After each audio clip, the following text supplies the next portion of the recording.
जय जिनेंद्र, जय जिनेंद्र। आज का लेक्चर शुरू करेंगे। जो कल जो टॉपिक चला है कांक्षा, आकांक्षा, मतलब कि किसी भी वस्तु या उसके लिए इच्छा रखना। आकांक्षा हमें इच्छा करा लेती है। आकांक्षा ऐसी चीज़ है जो हमें इच्छा करा लेती है, किसी भी वस्तु के लिए या व्यक्ति के लिए या उसके लिए जो किसी इच्छा के कारण हम किसी वस्तु या व्यक्ति के पीछे जाए या दौड़े, वो होता है आकांक्षा। और किसी इच्छा के लिए, उसके लिए उस धर्म की तरफ जाना, जैसे कि परधर्मी में किसी इच्छा के कारण जाना। बहुत सारे संसारी संबंध होते हैं, जैसे कि बच्चों की तबीयत के लिए अच्छा होना। जैसे हमने विजय राजा के एग्जाम्पल में देखा कि नागराज के इतने कहर होने के बावजूद विजय राजा ने अपने पत्नी पुत्र को डस लेने के बावजूद विजय राजा ने नागराज को वंदन करने की जरा भी आकांक्षा नहीं की कि बच्चों, अपने बच्चे की मृत्यु हो गई, हो जाए तो हो जाए, लेकिन मैं उसके लिए परधर्मी के पास जाके नमस्कार या करके मैं अपने सम्यक दर्शन को दूषित नहीं करूँगा। ये नियम से वो गए और उन्होंने उसका पालन किया। ऐसे हर कोई नहीं कर सकता। तो आकांक्षा के कारण अगर किसी अन्य देवी देवताओं के शरण में आप चले जाओ तो उससे भी सम्यकत्व को दूषण लगता है। ये उदाहरण हमारे लिए बहुत अच्छा था जो विजय राजा का हुआ था वो, ठीक है। तो ये उसके बाद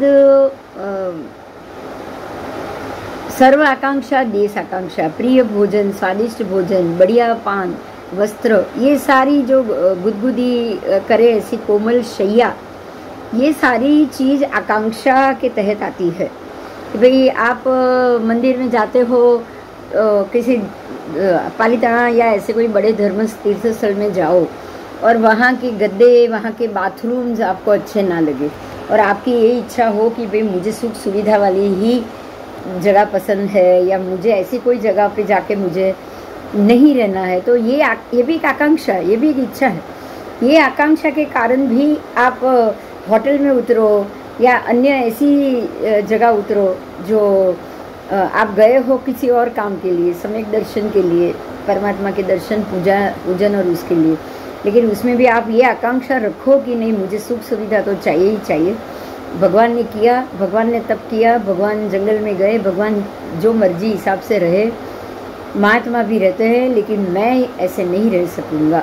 ये हमारे संकीत को दूषण है। समझ में आया?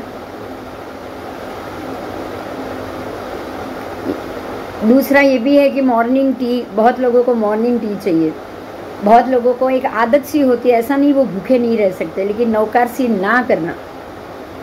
मध्याह्न समय में स्वादिष्ट भोजन, शाम को फिर से कोई अच्छा सा पीना लेना या ड्रिंक लेना, या ये सारी चीज़। मध्य रात्रि में फिर से वो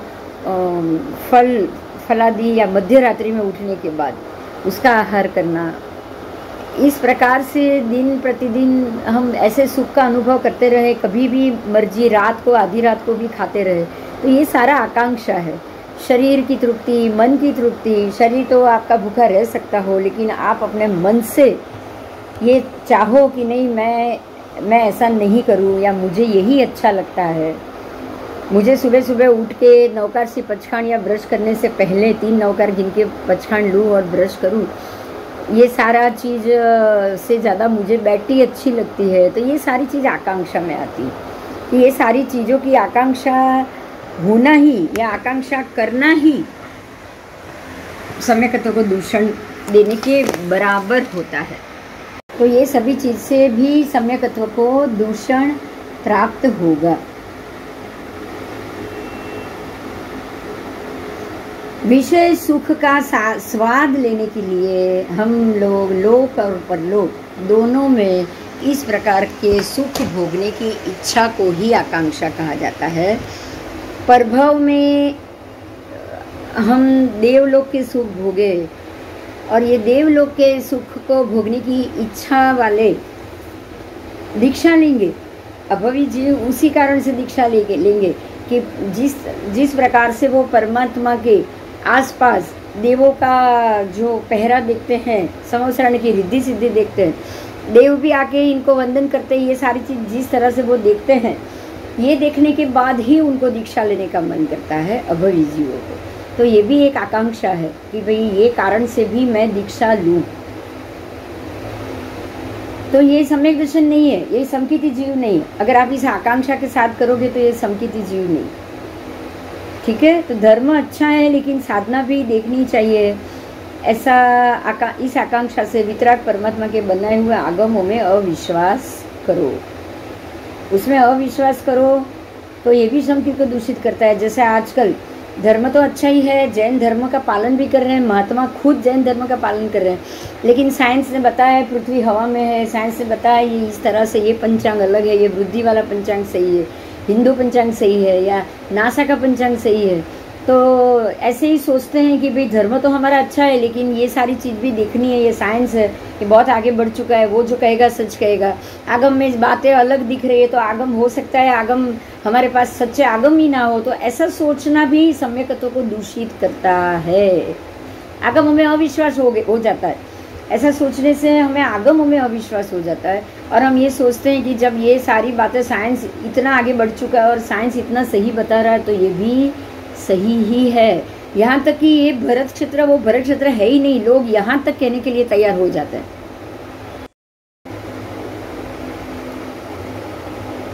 ठीक है, तो आगमों में अविश्वास तब आता है जब हम दूसरे बातों को, दूसरे धर्म को, दूसरी गणित को, दूसरे साइंस को सही समझते हैं।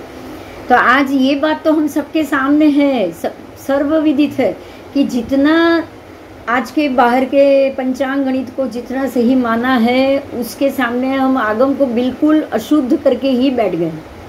आपको देखो ये मुद्दा यहाँ पे ही आएगा कि ये आकांक्षा का मुद्दा आता है, यहाँ आपको आकांक्षा का संकेत का अतिचार लगेगा, क्योंकि हमारी इच्छा में ही ये है कि ये सही नहीं है, आगम सही नहीं है, भगवान जो कह गए वैसा आगम ही अभी हमारे पास नहीं है। और हो सकता है कि ये पृथ्वी, हम तो ऊपर ही है, आकाश में ही है, नीचे वाली जमीन अलग होगी, भगवान ने कहा है वो जमीन अलग होगी, हो सकता है ऐसा। तो ऐसा मान लेना भी सम्यकत्व को दूषण देता है। बराबर। जिस प्रकार से मरुभूमि और खड्डे कंकर पत्थर वाली भूमि में बीज बोने पर कोई भी लाभ नहीं होता, इसी प्रकार यहाँ पर भी सम्यकत्व के अंदर अच्छे लाभ हो, लाभार्थ वाली दृष्टि से अगर आपने कोई भी संशय या कोई भी शंका उत्पन्न कर ली या बीज बो दिया तो समझना कि यहाँ आपको सम्यकत्व की खेती आपकी नहीं हो पाएगी। ठीक है, तो भद्र बुद्धि वाले जीव को धर्म के अर्थी बनना चाहिए, अन्य धर्म की आराधना की इच्छा करनी ही नहीं चाहिए, करनी ही नहीं चाहिए। वो भी परमार्थ से अर्यंत परमात्मा कथित आगम के प्रति अविश्वास करना ही नहीं चाहिए। अगर आपने यह अविश्वास किया तो जरूर सम्यकत्व को दूषित होगा ही होगा, होगा ही होगा। ऐसे ही एक धारा नगरी एक और दृष्टांत है कि उसमें एक ब्राह्मण था और वो हमेशा अपनी धारा नामक गोत्र देवी उसकी आराधना करता था। फिर चामुंडा देवी को प्रभावशाली जान के उसकी भी हमेशा सेवा भक्ति करता था। एक दिन नदी के पूर्व में वो डूबने लग गया और वो बोल उठा कि ये धारा देवी आप आओ और मेरा रक्षण करो। अब उसने साथ में चामुंडा देवी को भी बुला लिया, ये चामुंडा देवी आप आओ और मेरा रक्षण करो। अब दो देवियों को उसने बुला लिया है, तो श्रद्धा भी थी उसमें, दोनों देवी हाजिर भी हुई, लेकिन परस्पर दोनों देवियों को, दोनों धर्म अलग अलग विपरीत होने के कारण वो दोनों देवियों को परस्पर ईर्ष्या थी। तो ये कारण से देवी ने भी ब्राह्मण की उपेक्षा की कि अब तूने उसको बुलाया तो अब उसी को बोल बचाए, इसने कह दिया तूने इसको बुलाया तो तू इसी को बोल बचाए। अब दोनों के कारण कोई भी उसको डूबते हुए नहीं बचा पाए। तो इस प्रकार से अन्य धर्म की अभिलाषा रखना भी आकांक्षा नाम का दूसरा संकेत का अतिचार है। अब है विचिकित्सा। विचिकित्सा तपस्या आदि धर्म क्रिया का फल मुझे मिलेगा नहीं मिलेगा, मैं ये तो कर रहा हूँ पर क्या इसका फल होगा, ऐसा संदेह करना। विचिकित्सा का मतलब आप कोई किसी भी चीज को, पुण्य के फल को चिकित्सा के रूप में उपयोग में लो। जैसे विश्वभूति अणगार ने कह दिया कि मेरे अभी तक का जितना भी मांसखमण के पाने में मांसखमण हुआ है, इसके फल के स्वरूप में मुझे शक्ति प्राप्त हो। इलाज ही मांगा, क्योंकि गाय ने उनको उड़ा दिया था, तो उन्होंने शक्ति मांगी कि मेरे अंदर शक्ति नहीं थी, तभी ये गाय ने ये हालत की। तो अब मेरे अंदर ये जो भी मैंने तप किया है, उसके बदले में मुझे अतिशय बल प्राप्त हो। तो वीत चिकित्सा ऐसा अतिचार है कि जो धर्म क्रिया का फल के इच्छा के लिए आप धर्म क्रिया करो। कभी कभी लोग बोलते हैं कि मेरे दुख और मेरी तकलीफ हो, मैं इतना धर्म करता हूँ फिर भी दूर नहीं होते हैं, फिर भी भगवान मेरा नहीं देखते हैं। तो आप धर्म इसीलिए तो थोड़ी करते हो कि भगवान आपकी तकलीफों को दूर करे। तो ये भी विचिकित्सा हुई कि नहीं बताओ। बहुत बार मुंह से निकलता है कि इतना धर्म करता हूँ फिर भी मेरे कोई तकलीफ हो रही है।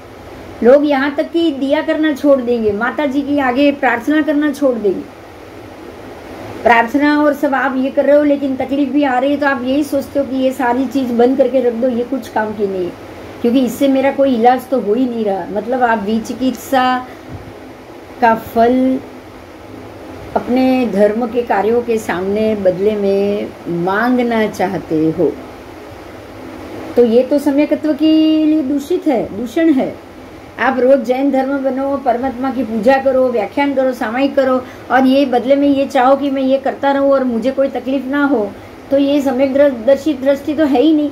समकीति यही चाहेगा, यही इच्छेगा कि भाई मैं मोक्ष के लिए ये सारी चीज कर रहा हूँ, या जो मुझे तकलीफ आ रही है वो मेरे ही कर्मों के कारण आ रही है। अब मेरे कर्म जब तक खत्म नहीं होंगे तब तकलीफ खत्म नहीं होगी, तो क्या उसके लिए मुझे ये पूजा प्रार्थना सब बंद कर देना चाहिए? नहीं, सम्यक दृष्टि ये सोचेगा ही नहीं। सम्यक दृष्टि को आने वाली तकलीफ का कारण भी अलग दिख रहा है, उसका इलाज भी अलग दिख रहा है। समझ में आ रही है बात? सम्यक दृष्टि समझता है कि मेरी तकलीफों का कारण भी अलग है, मेरे ही कर्म है, और उसका इलाज भी मेरे कर्म में शांति से पूरा करूँ तो ही होगा। सम्यक दृष्टि ये नहीं सोचेगा कि मैं मंदिर जाऊंगा, ये जाऊंगा तो मेरे जितने भी अशुभ कर्म है वो सारे खत्म हो जाए। ठीक है? तो विचिकित्सा, जैसे कि किसान आदि खेती और ये सब करते हैं, और खेती की अनाज पकेगा तो वो उसको बेच के उसका पैसा लेते। ठीक है? तो ये एक इलाज हो गया कि मैं ये काम करूँ तो उसके बदले में मुझे ये मिलना चाहिए। इस प्रकार धर्मानुष्ठान से आप कोई भी इलाज नहीं सोच सकते।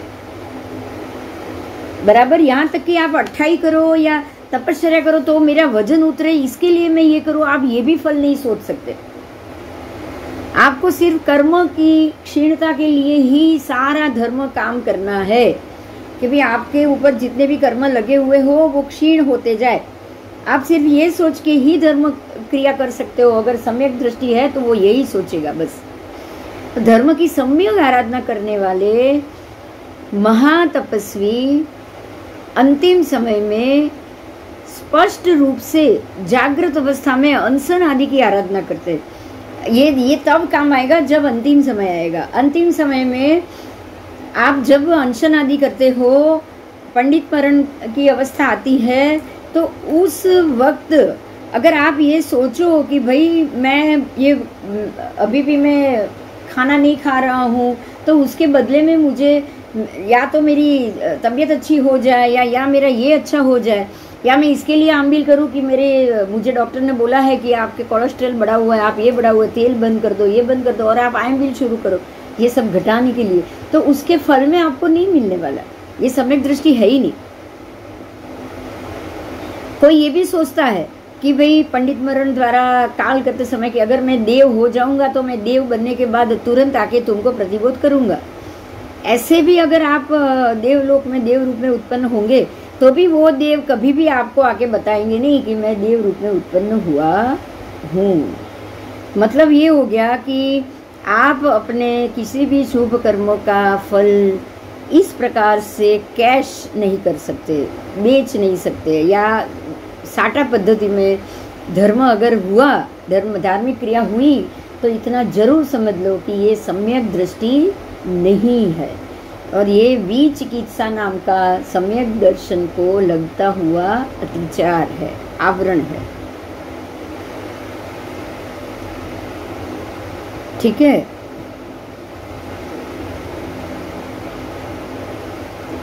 तप करना आदि धर्म अनुष्ठान करने का फल केवल काया क्लेश। बहुत लोग ऐसा बोलते हैं कि खाली काया क्लेश है, तप और धर्म अनुष्ठान और ये सारे उससे कौशग और ये सब करने से कुछ नहीं होता है, ये खाली काया क्लेश है। लेकिन वो ये नहीं जानते हैं, वो ये तत्व नहीं जानते कि सम्यक रूप से अगर ये आप काया क्लेश भी करोगे, तप करोगे, धर्म अनुष्ठान करोगे, अगर आप ये सम्यक रूप से करोगे तो ये धर्म आराधना सम्यक रूप से करने वाले पुण्यात्मा देवत्व प्राप्त करेंगे और ये देव विमानों में जाने के बाद अपने पूर्व जन्म के जो भी संबंधी है वो सबको उनको याद नहीं करेंगे, क्योंकि वो खुद सम्यक दृष्टि हो चुके हैं।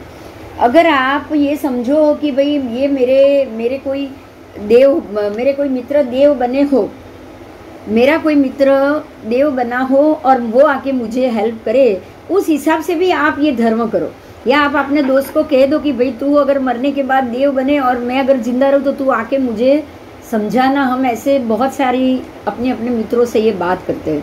लेकिन आपको एक बात यहाँ समझनी है कि जो सम्यक दृष्टि होगा वो सम्यक दृष्टि को ही मदद करने के लिए आएगा। ध्यान दीजिएगा, ये अगर आप सम्यक दृष्टि हो और आपका मित्र भी सम्यक दृष्टि देव बना है तो ही वो सम्यक दृष्टि के पास उसको तो आने की जरूरत ही नहीं पड़ेगी। वो तो वही सोचेगा कि मेरा मित्र जो भी है वो सम्यक रूप से अपने कर्मों को भोगे। बोलो, वो देव आके आपको मदद करेगा? ये बताओ, क्योंकि वो देव भी सम्यक दृष्टि, आप भी सम्यक दृष्टि हो। सम्यक दृष्टि जीव को किसी भी देव की मदद की जरूरत नहीं पड़ती। और अगर आप सम्यक दृष्टि नहीं हो, आपका देव सम्यक दृष्टि बना है, तो आप बोलोगे ये देव को कि भाई तू आना और मुझे मदद करना, तो वो आपकी मदद करने के लिए भी नहीं आएगा, क्योंकि देव खुद सम्यक दृष्टि है। वो यही सोचेगा कि भाई तू सम्यक दृष्टि बन, तू अपने अपने कर्मों को खुद भोग। तू भोगेगा तो मालूम पड़ेगा कि भाई कैसे ये सारी चीज से या सुख ऐसे नहीं मिलता है, बराबर की नहीं। आपको सम्यक दृष्टि बनाने की कोशिश करेगा, वो आपके दुखों को कम करने नहीं आएगा।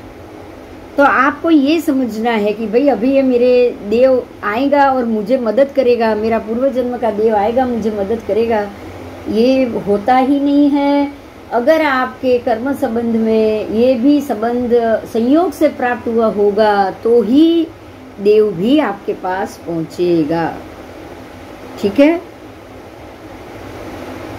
तो पूर्व जन्म के संबंधियों का आयुष्य भी पूर्ण हो जाए, फिर वो देव आके मैं देव हूँ वो बताएगा भी किसको? क्योंकि देव के तो बहुत लंबी आयु होती है और वो लंबी आयु के बाद जब तक वो नीचे पहुंचेंगे तब तक तो आपका आयु भी पूरा हो गया होगा, तो वो किसको जाके मिलेगा? तो बहुत सारे कारण होते हैं। तो हमें ये कारण से भी विचिकित्सा नहीं करनी। हमें अपने अपने मित्र को ये कह के भी नहीं जाना है कि जब भी कभी मुझे दुख पड़े या मुझे तकलीफ हो तब तू आके मेरी मदद करेगा।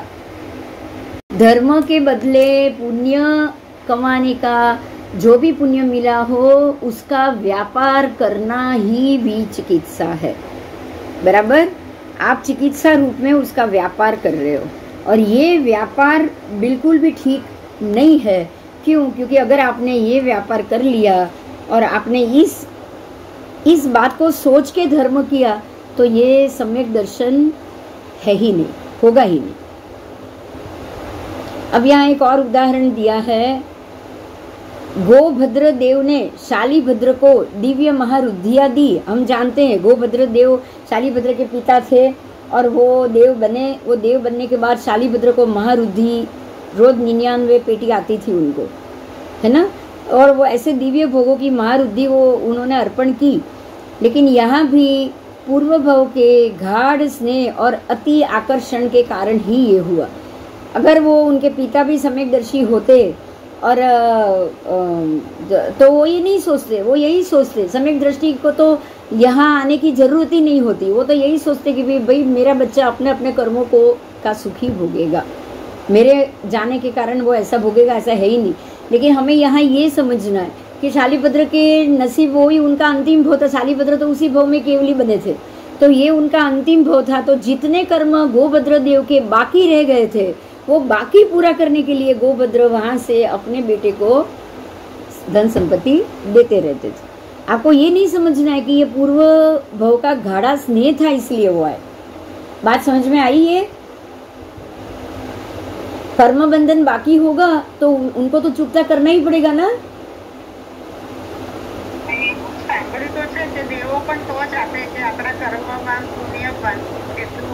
हाँ, यही बात है। शालीभद्र का तो वो नहीं, क्यों? क्योंकि कर्म के निमित्त के बगैर तो कोई कुछ भी नहीं कर सकता है। कर्म के निमित्त के बगैर तो एक पत्ता तक नहीं हिल सकता है, तो वो भी निमित्त के कारण हिलेगा। तो यहाँ यही समझना है कि वो पिता थे, बनते देव बने थे, इसलिए अपने बेटे को पिता के स्नेह के कारण दे रहे थे। ये एक मुद्दा हो सकता है, लेकिन हमारे लिए अगर आप धार्मिक दृष्टि से सोचोगे तो वो खुद एक सम्यक दृष्टि थे शालीभद्र, और अंतिम भव था उनका केवल ज्ञान। वो उसी भव में उन्होंने ये सारा छोड़ के, इतनी धन संपत्ति छोड़ने के बाद उन्होंने दीक्षा ली और वो केवल ज्ञान भी प्राप्त किया धन्ना शालीभद्र ने। तो हमें यही समझना है कि भाई जो उनके पिता के साथ उनके जो भी कर्म बंधन बाकी होगा वो बंधन पूरा करने के लिए ही ये सारी व्यवस्था हुई थी। ठीक है, तो पूर्व भव के गाढ़ स्नेह के कारण ये आते हैं, कभी कभी आते हैं, लेकिन जरूरी ये भी है कि उसके पीछे कर्म भी कारण रहता है। ठीक है, तो अत्यंत अब यहाँ आगे भी और एग्जाम्पल दिया है कि शंका का, प्रथम शंका का शंका रूप अतिचार, फिर ये संदेह रूप अतिचार, और अब ये विचिकित्सा नामक अतिचार। ये तीनों अतिचार, तीनों में है तो संदेह ही। अब तीनों में अंतर क्या है? अब देखो, शंका में भी वही बात आई, ठीक है, संदेह रूप भी दूसरा जो आया उसमें भी वही आया, और विचिकित्सा में भी अगर हम यही कहेंगे कि भाई हम ये इलाज के लिए काम कर रहे हैं, हमारे दिमाग में एक बात रहती है कि अगर ये धर्म करने से अगर हमारे दुख और हमारी तकलीफ दूर ना हो तो उससे क्या फ़ायदा, धर्म करने से क्या फ़ायदा, यही सोचते हैं ना। अब ये सोच के धर्म करेंगे तो ही तो तकलीफ है। इसके लिए ये कहा गया है कि आपको कोई भी पुण्य ये सोच के नहीं करना है कि ये मुझे परभव में काम आए। इसके लिए एक बहुत अच्छा एग्जाम्पल था। देखो, याद करो, कृष्ण राजा ने जब 18,000 वंदना की, साधुओं को वंदना की, और वो नेमिनाथ भगवान के पास आए और नेमिनाथ भगवान से उन्होंने कहा कि पता नहीं आज मुझे बहुत थकान महसूस हो रही है। तब नेमिनाथ भगवान ने कहा कि हाँ, तो आज तो होगी, क्योंकि आपने 4 नारकियाँ तोड़ दिए, आप 7वीं नारकी में जाने वाले थे, अब आपके इतने कर्म टूट चुके हैं आज 18,000 साधु को वंदना करते हुए कि आप अभी 3री नारकी में जाओगे। आपने 4 नारकी तोड़ी है तो उसकी थकान तो आपको महसूस होगी। अब कृष्ण राजा कहते हैं भगवान को, तो मैं और फिर से जाके वंदना करके आ जाऊँ, मेरी और नारकी टूटे। तब भगवान ने कहा कि अब आप जाओगे, पहले आप ये अपेक्षा से नहीं गए थे, आकांक्षा नहीं थी आपकी, और आपने ऐसे ही साधुओं को वंदना भाव के कारण की थी। अब आप ये अपेक्षा से जाओगे कि मैं जाऊं, और मैं जाने के कारण अगर मेरे कर्म क्षय हो रहे हैं, मेरी नारकी क्षय हो रहे हैं, तो मैं जाऊं। अब आप ये अपेक्षा से जा रहे हो, तो अब तो कुछ भी नहीं होगा, बराबर। तो आकांक्षा से आपके कोई भी कर्म नहीं घट रहे हैं, आकांक्षा से सिर्फ आपका पुण्य बल खत्म हो रहा है। यही बात समझ में आ गई? अगर आप आकांक्षा से कोई काम करोगे तो सीधा मिथ्यात्व ही आ जाएगा, फिर कहाँ से आपके कर्म घटेंगे बताओ। कृष्ण राजा ने आकांक्षा के बगैर 18,000 साधु को वंदना की, आकांक्षा के बगैर, उनको पता भी नहीं था और उन्होंने किया, मांगा भी नहीं, बदला और किया, तो उनके कर्म घटे, 4 नारकी घटी। लेकिन अब अगर मांग के करने जाएंगे तो मिथ्यात्व ही होगा ना। अब तो समय को अतिचार लग जाएगा, आकांक्षा के साथ करेंगे, फिर कहाँ से घटेगा बताओ। तो आप कोई भी चीज पता चले कि मेरे ये कर्म करने से मेरे इतनी भव या इतनी ये चीज चली जाएगी, कम हो जाएगी, तो ये हो गई आपकी आकांक्षा। अब पुद्गल ओसराने की क्रिया थी, आपकी आकांक्षा तो थी, लेकिन क्या आकांक्षा थी कि पिछले भव में जितने मैंने शरीर छोड़े वो सबको मैं ओसराना चाहती हूँ।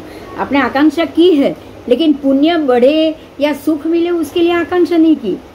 आपने ये सोच के आकांक्षा की कि भाई मेरे शरीर अगर कोई पाप क्रिया कर रहे हैं तो वो खत्म हो जाए, तो ये आकांक्षा से की है आपने। लेकिन ये आकांक्षा के पीछे आपको इस जन्म में कोई सुख नहीं चाहिए, तो ये हेतु से की है, इसको आप आकांक्षा नहीं कह सकते।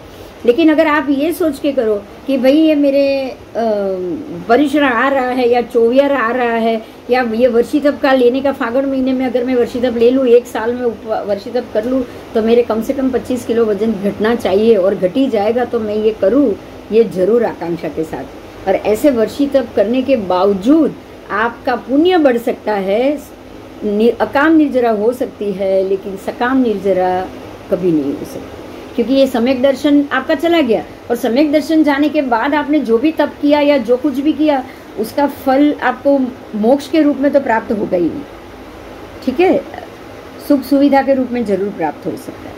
तो इस प्रकार से विचिकित्सा धर्म क्रिया के फल में संबंधित हो जाती है, हमें मालूम भी नहीं पड़ता है।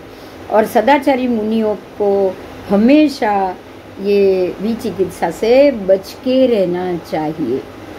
बात समझ में आ गई? कोई प्रश्न है तो बोलो।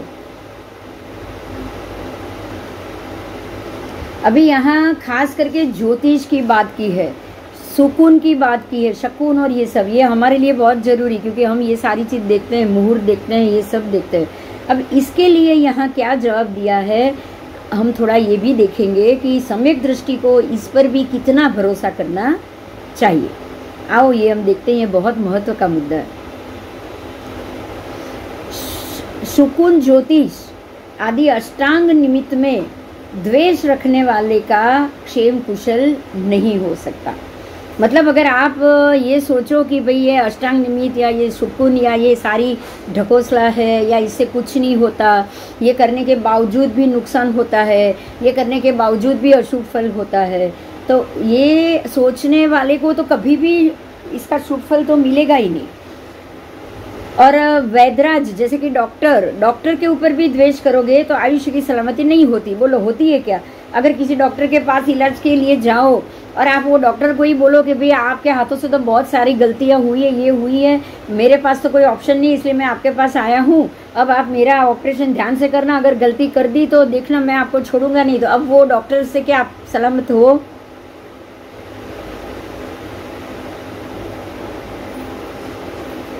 ऐसे ही न्याय नीति का द्वेषी, न्याय नीति अगर किसी भी न्यायी वलन को या जैसे सुप्रीम कोर्ट है आजकल, उसके भी डिसीजन को आप गलत मानो या उसको भी आप भला बुरा कहते रहो, तो जैसे आज मोदी को, आज गवर्नमेंट के काम को भला बुरा करने वाले बहुत है, तो ये करने के बाद कि आपको ये कर्म बांध लिया, आपने उसको भला बुरा बोल के ये कर्म बांध लिया, अब ये कर्म बांधने के बाद क्या वहां से आपको फायदा हो सकेगा? बताओ, हो पाएगा? ये जगह ऐसा ही होगा कि वो व्यक्ति क्या आप अगर उपालन करोगे तो आपको नुकसान होगा, लेकिन धर्म के प्रति द्वेष करने वाले के पास, धर्म के प्रति अगर आपने द्वेष कर लिया तो क्या आप ये धर्म से या तकलीफों से कभी भी बच पाओगे? ये भी बता दो। चलो, बहुत महत्व की बात है ये। यहाँ यही बताया गया है कि किसी के भी प्रति अगर आपने मन में द्वेष भाव रखा है तो इसकी असर सामने वाली व्यक्ति पे होती ही होती है। यह आपको ये मुद्दा बताया। अगर धर्म के प्रति आप द्वेष रख रहे हो, अरे कुछ नहीं होता, एक उपवास कर लिया, बोलेंगे कि आप कंदमूल ये सब छोड़ दो, नरक गति का द्वार है, आप छोड़ दोगे तो आप नरक में नहीं जाओगे, अरे ऐसा कुछ नहीं। ऐसे तो बहुत से लोग बोलते हैं और चलते हैं। तो धर्म के प्रति द्वेष हुआ कि नहीं हुआ? अब ऐसे द्वेष करने वाला धर्म के प्रति द्वेष करोगे तो धर्म आपको कैसे बचा पाएगा? ये भी बताओ। चलो, आपको उसके प्रति द्वेष ना हो और उसके प्रति आपको मान हो, उसकी बातों समझ में आए, उस बातों को मानो तो आपको फायदा होगा। आप उससे विपरीत ही चलोगे तो फायदा भी नहीं होगा ना, सीधी बात। तो यहाँ यही वस्तु बताई है कि अगर आपको अपना इलाज करना है, आपको अगर अपने कर्मों का इलाज कराना है, तो वो कर्मों को सहजता से भोगना है, शांति से भोगना है और उसको ख़त्म करना है। आपको ये कर्मों के लिए, इलाज के लिए आपको अपने पुण्य को या अपनी धर्म क्रिया को कभी भी दाव पे नहीं लगाना है। अपनी धर्म क्रिया के बदले में कोई चीज़ मांगना सम्यक दर्शन नहीं है। ये बात समझ में आई? पहले बहुत क्लियर मैसेज है, ये समझ में आया?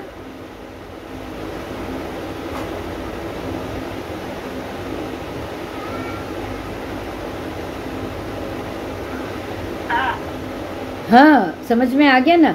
अब इसमें एक महानिशित सूत्र में एक साध्वी जी की कथा है, सुननी चाहिए हमें, इसलिए मैं बोल रही हूँ। भद्र नाम के एक आचार्य का परिवार था, 500 साधु, 1200 साध्वी थी, जैसे आज बड़े बड़े समुदाय है वैसे ही। और उनके गच्छ में 22 प्रकार के प्राणी में से 22 प्रकार के पानी जो भी लिक्विड होता है, पानी होता है, वो 22 प्रकार का होता है। उसमें से सिर्फ कांजी का पानी, जो चावल का जो असामण होता है भात का, और 3 उकाले का पानी, 3 बार उकाला हुआ पानी, ऐसे 3 पानी का ही उपयोग होता था। 3 प्रकार के पानी का ही उपयोग वो लेते थे। अब एक समय ऐसा हुआ कि पूर्व कर्म के अपने दोष के कारण वो रज्जा नामक जो एक साध्वी जी थी, उनको गलने वाला कोढ़ रोग हुआ। जैसे कोढ़ होता है ना, कोढ़ अपनी उंगली सब गल जाती है, शरीर अंग गलने लगता है। उनको ऐसा रोग हुआ, उनका सारा शरीर भी खराब हो गया। और ये देखकर अन्य साध्वी जियों ने और रज्जा साध्वी जी से पूछा कि दुष्कर चारित्र का पालन करने वाले आप हो, फिर भी ये क्या हुआ, आपके साथ ये क्या हुआ, आप इतना दुष्कर तरीके से चारित्र का पालन कर रहे हो। तो साध्वी जी ने कहा कि ये उष्ण गर्म पानी पीने के कारण ही मेरी काया बिगड़ गई। साध्वी जी ने ये जवाब दिया कि ये रोज़ जो हम गर्म पानी पीते हैं उसके कारण ये मेरी काया बिगड़ी है। और ये सुनने के बाद सब साध्वी जियों ने मन में ये ठान लिया कि गर्म पानी पीने के कारण शरीर की प्रकृति बिगड़ती है, सब ने हमें गर्म पानी नहीं पीना चाहिए, ऐसा उन्होंने सबने एक मन में निश्चय कर लिया। इस प्रकार से गर्म जल के प्रति सबके सब साध्वी अश्रद्धित हो गई। बराबर किसी एक का उदाहरण देके सबने ये मान लिया कि गर्म जल नहीं पीना चाहिए। उसमें केवल एक साध्वी ने ऐसा विचार किया कि अब 1200 साध्वी, आप सोचो, शरीर का कुछ भी हो जाए, व्याधि से अभी भी शरीर अगर नष्ट हो जाए, फिर भी मैं गर्म जल को नहीं छोड़ूंगी। एक ही साध्वी जी ने ऐसा सोचा। अब भगवान परम दयालु जो हमारे तीर्थंकर परमात्मा है, उन्होंने गर्म जल पीना तो अनादिकाल से फरमाया है। ऐसा तो है ही नहीं कि अभी अभी ये बताया। वो साध्वी जी ऐसा सोच रही है कि उससे किसी के भी शरीर को व्याधि उत्पन्न नहीं हुई, अब तक तो नहीं हुई, अब इनको एक को हो गई क्या, उससे हम ये थोड़ी समझ ले कि सबको जल से ऐसी होगी। इनके कोई ना कोई पूर्व जन्म के कर्म का उदय होगा और वो उदय के कारण इनको शरीर में विकार हुआ है, पर इन्होंने ये समझ लिया कि ये गर्म जल के कारण हुआ है। फिर भी अगर विचार बिना सोचे समझे तीर्थंकर परमात्मा की आज्ञा का लोप करना महाघोर दुख का कारण है, ऐसा दुष्ट वचन रज्जा साध्वी जी ने क्यों बोला, ऐसा वो साध्वी जी ने सोचा कि ये किस प्रकार से, इस प्रकार से अयोग्य उच्चारण क्यों किया। अब समझ में आ रहा है। एक ने ही ऐसा सोचा कि ये साध्वी जी ने गलत बात की है, गलत उच्चारण किया है। बाकी तीर्थंकर परमात्मा तो इतने कली कालों से ये कह रहे हैं, तो ये कैसे हो सकता है, ऐसा एक ही ने सोचा है। ठीक है, उन्होंने ये और सोचा कि क्या कोई किसी को ऐसा दे सकता है, विहित हो उसे कौन हरण कर सकता है, मतलब जिसका अच्छा होना हो उसको कोई गलत नहीं कर सकता। पानी वानी से ऐसा कुछ नहीं हो सकता। आत्मा ने स्वयं उपार्जन किया हो, वो ही सुख या दुख आत्मा प्राप्त करता है। यहाँ ध्यान दो, आत्मा ने, जिसने, अगर मेरी आत्मा ने ऐसा कर्म उपार्जन किया होगा तो मुझे गर्म पानी प्रासुक माफक नहीं आएगा। तो यहाँ ये बात है। एक बात ये भी सोचो, आप ऐसा मत सोचो कि गर्म पानी से किसी को कुछ नहीं हो सकता। आप ये सोचो कि मेरी आत्मा ने ऐसा कर्म उपार्जन किया है कि मैं ये तप का उबला हुआ पानी पीती हूँ या पीता हूँ तो मुझे पित्त हो जाता है, मेरे शरीर में गर्मी हो जाती है। क्योंकि मेरी आत्मा ने ऐसे कर्म उपार्जन किया। बात समझ में आई?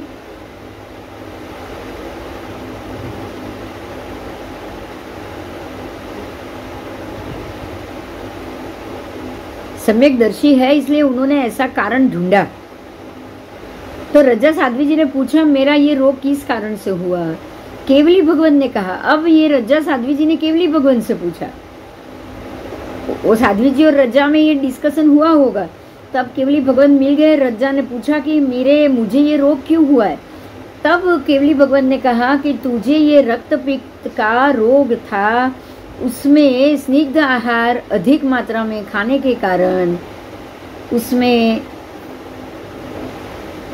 आपने स्निग्ध आहार अधिक मात्रा में खाया, तो वो स्निग्ध आहार की जो लार मिश्रित, उसमें कान खजूरा जैसा जीव होता है, वो आपके आहार में चला गया था और उसकी लार जो होती है वो उसमें मिश्रित हो गया था। ऐसा केवली परमात्मा कह रहे हैं, क्योंकि उनको तो मालूम पड़ ही जाता है कि एक दिन तुम्हारे आहार में कान खजूरा चला गया, उसके शरीर से उसकी लार उसमें मिक्स हो गई, क्योंकि कान खजूरा तो वो आहार खाने के लिए जाएगा ही जाएगा, और वो आहार में स्निग्ध आहार था, वो मिक्स हो गया, वही आहार तूने खाया है, इसलिए तुझे ये रोग हुआ है। और श्रावक के पुत्र को कच्चे जल से मुख आदि साफ किया था, इससे शासन देवी क्रोधित होकर तेरे आहार में ऐसा चूर्ण डाला जिससे तेरा शरीर बिगड़ चुका है। तो फासुक जल से तेरा शरीर नहीं बिगड़ा है, ऐसा किसने कहा? केवली भगवंत ने कहा।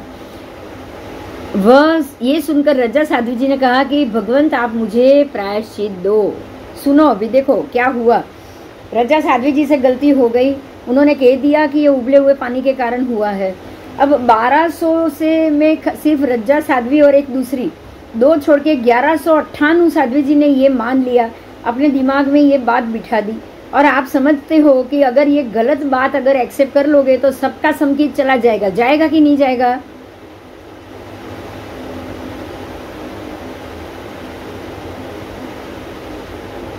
जाएगा ना। अब इतना बड़ा जो उनसे दुष्कर्म हुआ है, तो इस दुष्कर्म का केवली भगवान क्या प्रायश्चित दे रहे हैं? हमें भी जानने में ही रस है कि नहीं? अब केवली भगवान कह रहे हैं, रज्जा साध्वी जी ने प्रायश्चित मांगा है, भगवंत आप मुझे प्रायश्चित दो, मुझसे ये बड़ी गलती हो गई, मैंने प्रासुक जल को, उबले हुए पानी को ही अशुद्ध कह दिया और रोग का कारण कह दिया है। अब केवली भगवान कह रहे हैं तेरी शुद्धि के लिए कोई प्रायश्चित है ही नहीं। सुनिए, ये केवली भगवान की बात है कि ये जो तूने गलती की, अब ये इस गलती की शुद्धि के लिए कोई प्रायश्चित ही नहीं है। तुझे इस प्रकार के दुर्वचन से तूने निकाचित कर्म उपार्जन कर दिया है। अब ये निकाचित क्यों हो गया? क्योंकि उसके इस कर्म के कारण 1198 साध्वी जी इस बात से विचलित हो गए कि अगर हमने दीक्षा ली और हमने ये उबला हुआ जल पीना शुरू किया, ये हमारी सबसे बड़ी गलती थी। बात समझ में आई?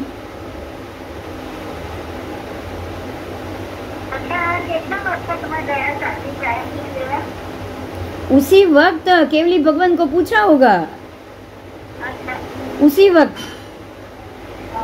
हाँ, ये महानिषि सूत्र की बात है, तब भी उन्होंने केवली भगवान को पूछा होगा। अगर केवली भगवान रोज तो मिलेंगे नहीं ना सामने। ये 5 उत्सूत्र प्ररूपणा भी कह सकते हो, और खास करके वो खुद उनको मिथ्यात्व ही होगा। अगर सम्यक दृष्टि होते तो ऐसा सोचते भी नहीं ना, मिथ्यात्व का उदय होगा उस वक्त। या फिर ये भी हो सकता है कि तीव्र रोग के कारण, या फिर अब उनके माथे पे इतने बड़े निकाचित कर्म का बोझ होगा ही होगा भोगना, और ये कारण से उनका सम्यक दर्शन चला जाए, जैसे मरीचि का चला गया। बराबर? हाँ, ये भी होता है ना। यस, ऐसे दूर वचन से निकाचित कर्म का उपार्जन तुमने किया है, उसके कारण तुझे जो कोढ़, भगंदर, जलोदर, दमा, खांसी, हरस, मसा, गंडमाल आदि अनेक महारोगों से अनंत भव में दुखी होना पड़ेगा। ये उसका निकाचित कर्म भोगा, उसका फल है।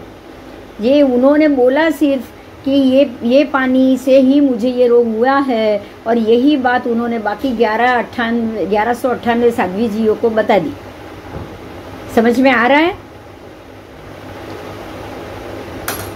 ये बड़ी विडम्बना हुई कि नहीं? आप एक को बताओ। કર્યું કરાવ્યું અનુમોદ્યું, અને એના કરતાં પણ બહુ મોટી માત્રામાં પાપ કર્મ થયું છે, આ નાના માત્રામાં નથી થયું, આ ઘણી મોટી માત્રામાં થયું।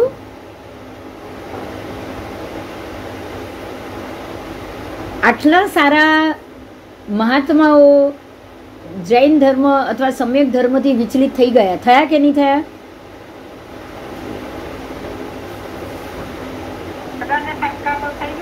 હા, શંકા થઈ ગઈ, બધાનું સમ્યક દર્શન જતું રહ્યું।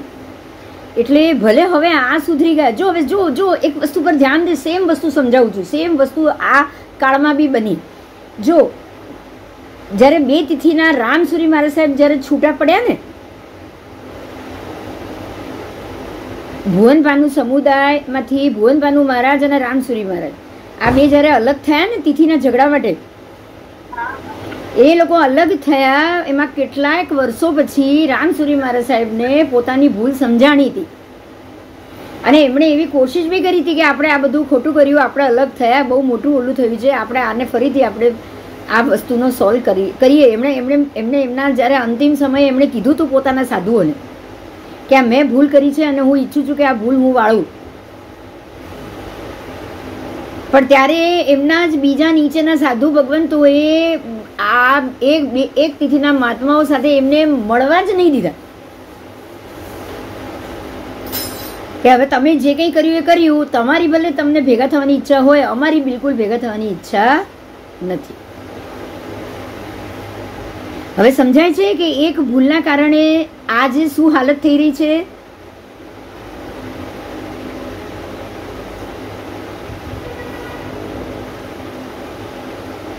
હા,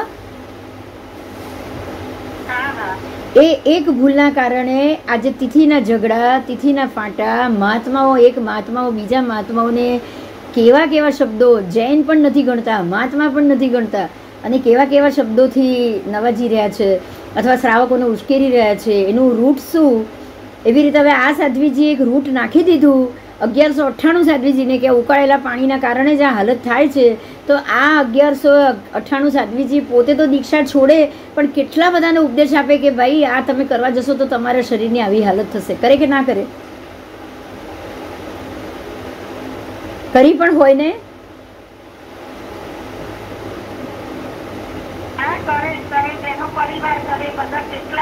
હા, બધા જ કરે। એટલે એ જે કંઈ થયું એમણે ખાલી તમે એક રોગના, તમને અત્યારે થયેલા आपको अभी कुष्ठ रोग हुआ है, उसके बदले में आपने ये निकाचित कर्म ऐसा बांधा कि अब आपको भवांतर में अनेक भव तक ये सारे के सारे रोग अब आपको हो गए। क्यों? क्योंकि आपने गलत तरीके से गलत वस्तु को रोग का कारण दे दिया। अब समझ में आ रहा है कि एक मनुष्य छोटी सी बात या अपनी कम बुद्धि के कारण ही हम ये संसार में भटकते आए। सम्यक दर्शन को संभाल पाना कितना मुश्किल है, समझ में आ रहा है? ऐसा नहीं है कि उनको ये शंका अभी हुई होगी, ये रोग के बाद, जब दीक्षा ली होगी तभी से शंका होनी चाहिए, तभी से सम्यक दर्शन नहीं होगा। अगर सम्यक दर्शन होता और दीक्षा लेते तो वो शांति से सहन करते कि नहीं करते? अपने इस रोग को कर्म का कारण मानते कि नहीं?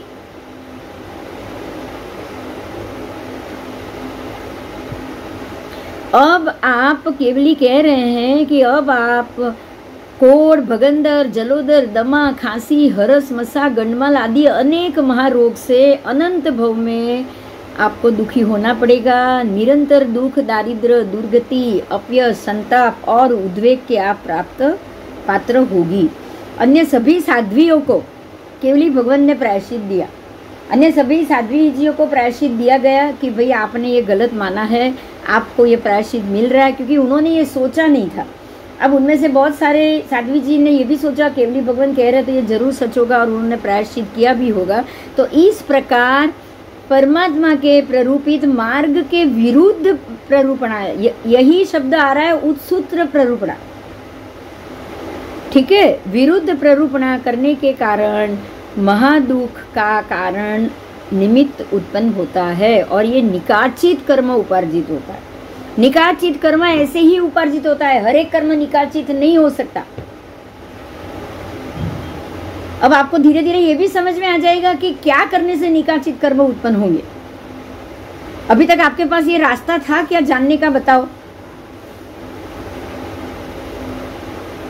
कि हमारा कौन सा कर्म निकाचित होता है, आपको पता है क्या? पता था?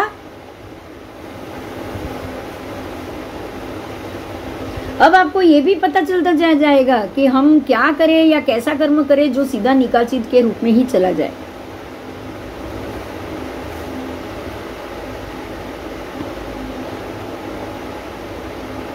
तो इस प्रकार से परमात्मा के विरुद्ध प्ररूपणा, उनके मार्ग के विरुद्ध प्ररूपणा करने से महादुख का कारण भी बनेगा, और महाभयंकर दोष जान के धर्म विरुद्ध वचन का सर्वथा त्याग करना ही पड़ेगा। आपको ये महाभयंकर दोष देने वाला है, महाबुसी मुसीबत लाने वाली बात है। ऐसे निकाचित कर्मों से बचने के लिए आपको धर्म विरुद्ध, खास करके परमात्मा की बताई हुई बातों के विरुद्ध वचन सर्वथा त्याग करना, ठीक है। इसके बाद आषाढ़ाभूति को जानते हो आप? आषाढ़ाभूति का दृष्टांत दिया गया है। आषाढ़ाभूति साधु हुए, आपको पता होगा बराबर। अभी आषाढ़ाभूति साधु थे, बहुत बड़ा उनका शिष्य परिवार था। बहुत शिष्यों को उन्होंने अनशन कराते समय ये भी कहा होगा कि तुम अगर अवश्य देव होंगे, अगर आप देव बनो तो मुझे जरूर दर्शन देना। ये हर एक अपने शिष्यों को वो बोलते थे जब भी उनको अनशन कराते थे, लेकिन कोई भी शिष्य उनको देव के रूप में आके दर्शन नहीं देते थे। मतलब ये हुआ कि ये साधु भगवान थे, अपने जो शिष्य अनशन करते थे, अंतिम समय आता था उनका, शिष्य अनशन करते थे और ये उनको ये जरूर बताते थे कि अब तू यहाँ से जा रहा है, अगर तू देव बनेगा तो तू मुझे जरूर आके दर्शन देगा। अब तक कोई आया नहीं, कोई उनको दर्शन देने के लिए नहीं आया। तो ये सोच के उन्होंने क्या सोचा, अब ये जानना है। इतने में अपना एक प्रिय शिष्य को उन्होंने सम्यक प्रकार से सारा निर्यापन करवा दिया और अत्यंत आग्रहपूर्वक कहा कि भाई तू मेरा सबसे प्रिय है, तू देवत्व प्राप्त करेगा ही करेगा और तेरा देव स्वरूप तू मुझे जरूर दिखाएगा। उन्होंने सोचा ये मेरा अत्यंत प्रिय शिष्य है तो ये जरूर वापस आके मुझे दिखाएगा। लेकिन यहाँ भी ऐसा ही हुआ, वो शिष्य देव तो जरूर बना, लेकिन बनने के बाद दिव्य सुख में इतना व्याक्षिप्त चित्त वाला हो गया कि वो गुरु के पास जल्दी नहीं आ पाया। और ये कारण से आचार्य महाराज ने क्या सोच लिया समझो, हर एक शिष्य को वो बोल रहे थे, अभी तक कोई नहीं आया, तो उन्होंने सोच लिया कि सभी ने मेरी बात मानी, मुझे वचन भी दिया, लेकिन देवलोक से कोई देव नहीं आया। मेरा प्रिय शिष्य तो आए बगैर रह ही नहीं सकता, लेकिन वो भी नहीं आया। मतलब ये हो गया कि स्वर्ग और नरक ऐसा कुछ है ही नहीं। देखो कितनी बड़ी गलती हो जाती है। ये देखो उन्होंने ये सोच लिया कि इतने सारे शिष्यों को मैंने बोला, मेरे प्रिय से प्रिय शिष्यों को भी बोला है, लेकिन कोई नहीं आया है। मतलब ये हो गया कि ऐसा कुछ है ही नहीं, या ये लोग जो मर रहे हैं वो कोई स्वर्ग में या कोई देव में जाते नहीं है, ऐसा देवलोक ही नहीं है, तो फिर क्यों कैसे कोई आएगा। तो अब ये स्वर्ग नरक कुछ नहीं है और इस समय की आराधना अगर कष्ट सहन करना बेकार है, मैं ये मुनि वेश का त्याग कर देता हूँ। ये सोचने के बाद वो आचार्य भगवान बिल्कुल पतित परिणामी हो गए और बिल्कुल ऐसे ही हो गए कि भाई अब ये धर्म वरम सब छोड़ दो, यहाँ से ये सारा दुख और सहन करने के बाद आप देव गति में जाते हो, ये ऐसा कुछ है ही नहीं, क्योंकि देव गति ही नहीं।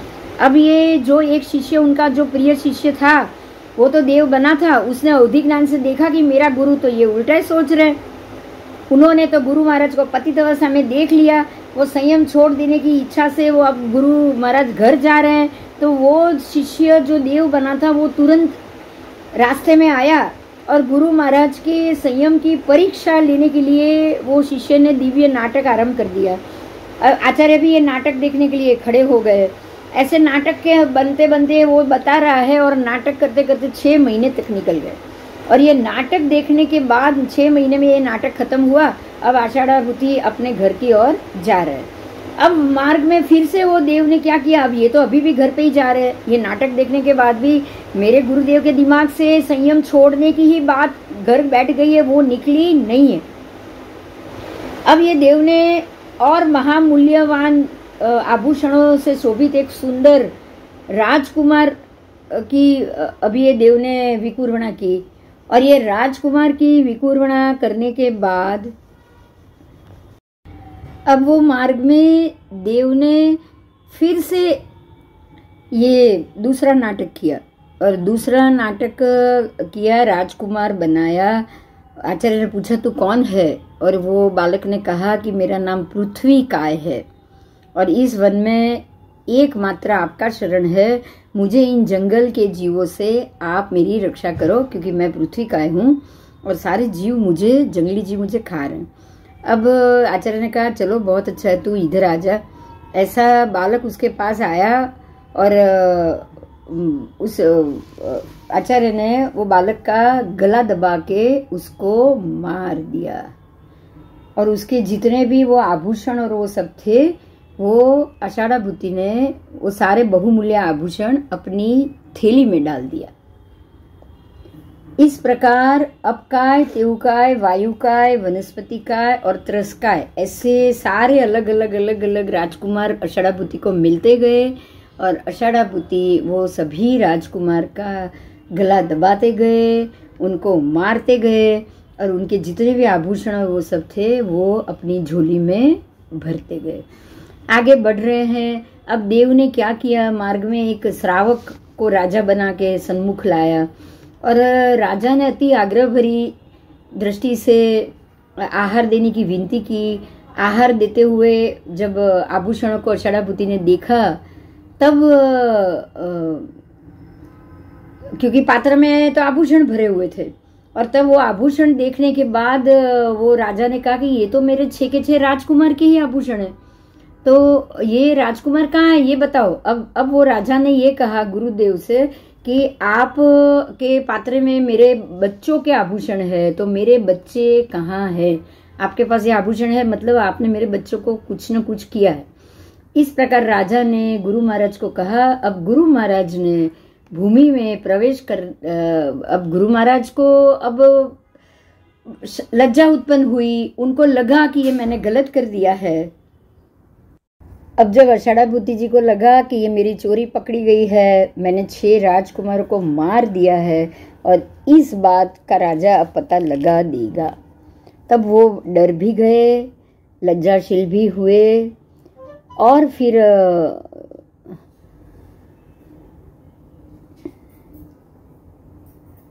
अब और उनको बहुत ही पछतावा हुआ। तब शिष्य जो उनका देव था वो प्रकट हुआ और उसने सारी बात निवेदन की और गुरु महाराज को ये बताया कि आप की ये परीक्षा हो रही थी, ऐसा कुछ हुआ नहीं है, लेकिन आप इस चीज़ को समझो कि आप जब संयम से पतित हुए तभी मैं आपके पास आया, क्योंकि जब तक आप संयम में संयमित थे मेरे आने का कोई कारण ही नहीं था। तो मैं इसीलिए नहीं आया, या और आपके शिष्य आपके पास इसीलिए नहीं आए क्योंकि आप संयमित हो, आप सम्यक दर्शन, सम्यक समकित सहित हो, तो फिर आपको कोई भी अपने कर्मों को ही भोगने के लिए आपको छोड़ देंगे, कोई देव आपके पास नहीं आएगा। जब आप स्वयं से पतित हुए तो मैं आपका शिष्य था, तो मुझे आपको संयम मार्ग में वापस लाना था, इसीलिए मैं यहाँ आया हूँ और आपको अब संयम मार्ग में वापस जाना चाहिए। ये कह के उन्होंने अपने गुरु को संयम मार्ग में स्थिर किया और गुरु महाराज भी प्रायश्चित से अपने ये संयम की सुंदर आराधना करने के लिए उन्होंने भी उसी भव में मुक्ति पद प्राप्त किया। तो यहाँ ये बात आती है कि जब आपका अंतिम भव हो तो जो भी कर्म बाकी होगा वो कर्म पूरा करने के लिए ही देव आपके समक्ष उपस्थित होंगे। बाकी सम्यक दृष्टि देव होगा तो भी वो आपके सामने नहीं आएंगे, अगर मिथ्यात्वी देव होगा तो भी वो आपके सामने नहीं आएंगे। अगर आपका निमित्त कोई कर्म का खड़ा हो रहा है और वो निमित्त में वो देव को सहायक बनना होगा, ऐसा भी कर्म होगा, तो ही वो देव आपके पास आएगा। ठीक है, तो ये विचिकित्सा का स्वरूप है। अगर आप ये चाहो कि मेरी चिकित्सा करे और मेरी चिकित्सा के लिए ये सारे देव बने, तो मेरे ही दोस्त देव बने हैं तो वो आए और मेरी सेवा करे, ऐसा सोचना ही गलत है। विचिकित्सा के स्थान पे दूसरा शब्द व्युच भी आया है। उसका भी अर्थ विद्वानों ने जुगुप्सा, जुगुप्सा यानी कि इच्छा, जिसको हम जुगुप्सा कहते हैं, हर्ष शोक जुगुप्सा, ये सारे मोहनीय कर्म के ही भेद है, पेटा भेद है। तो ये जुगुप्सा भी आप विचिकित्सा कह सकते हैं।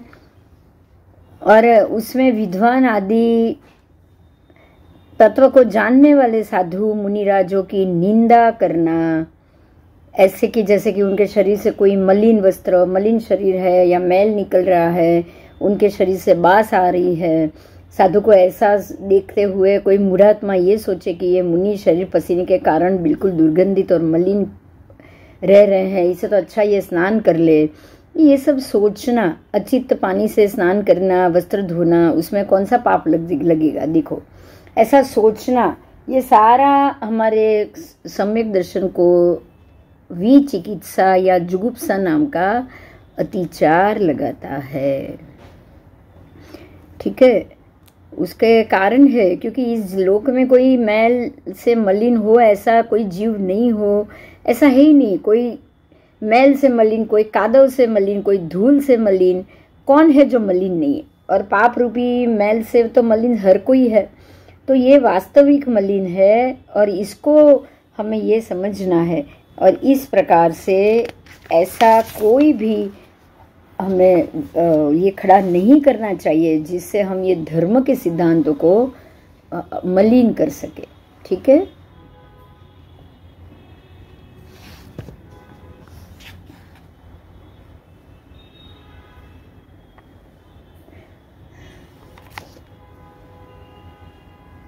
इस अतिचार के बाद है मूढ़ दृष्टि की प्रशंसा।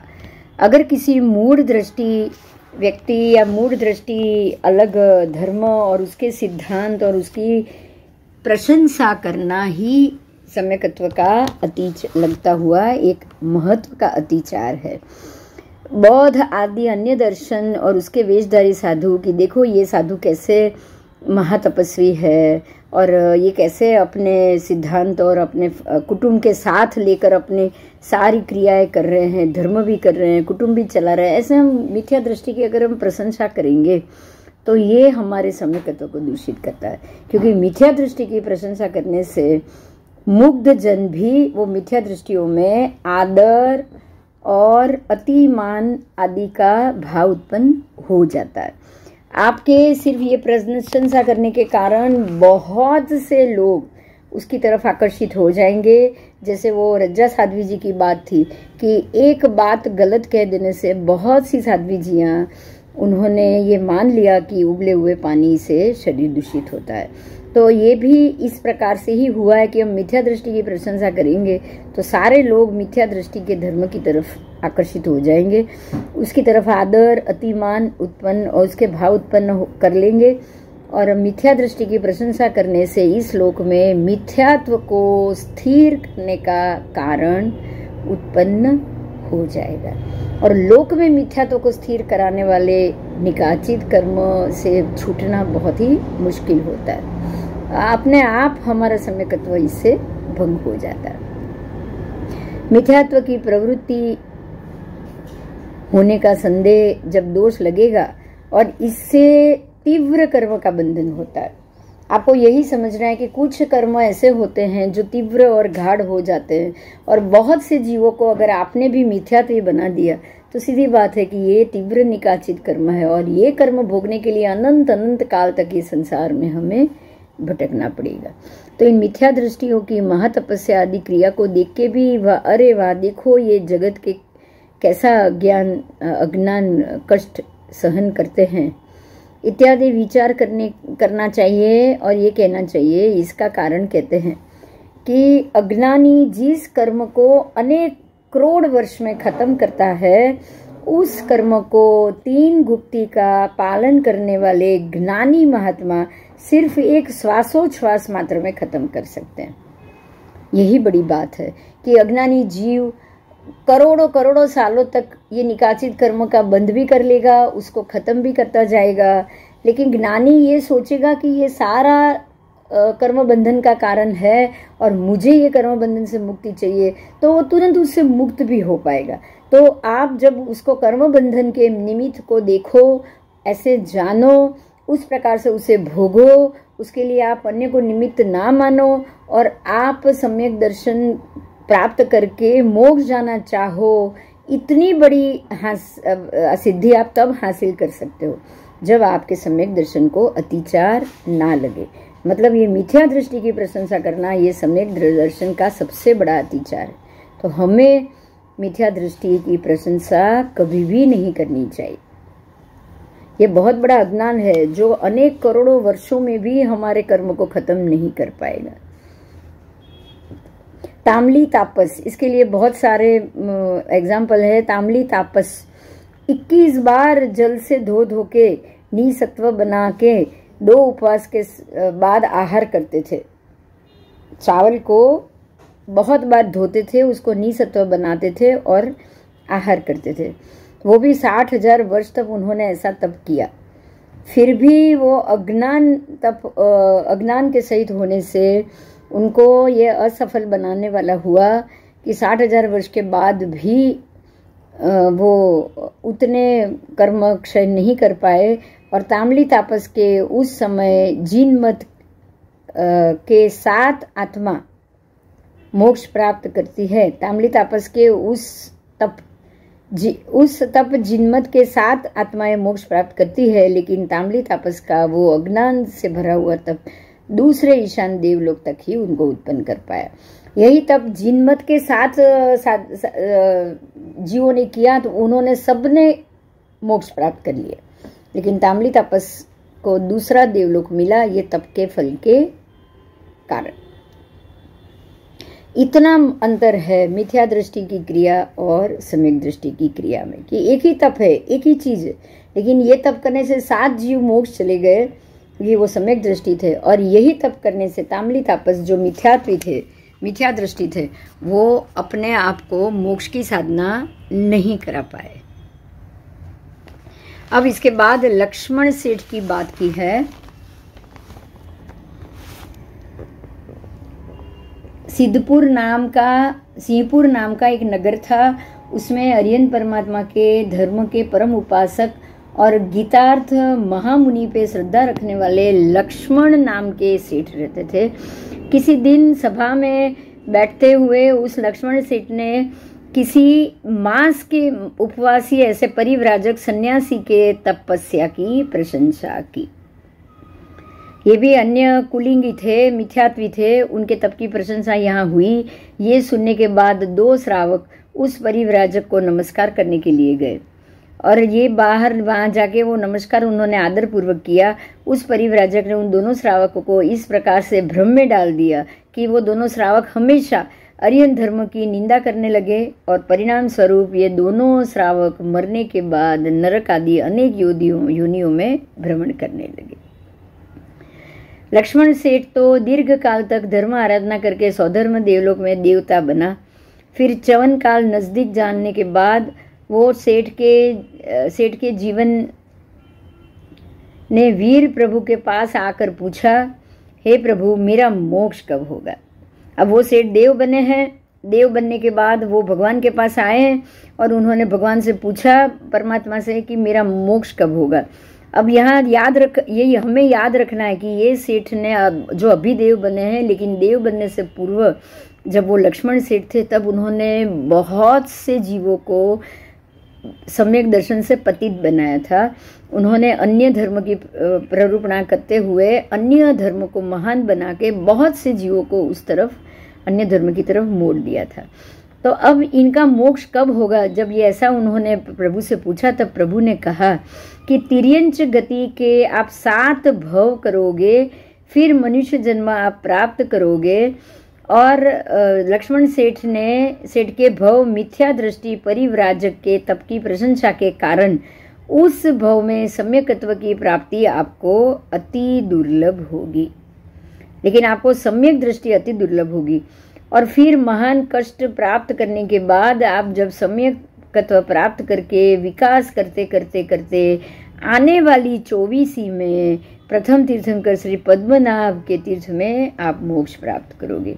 अब आप ये समझो कि परमात्मा महावीर से लेके आने वाले पद्मनाभ तीर्थंकर के काल तक पूरा जो ये कम से कम 80,000 वर्ष तक ये सेठ, लक्ष्मण सेठ का जीव भटकता रहेगा।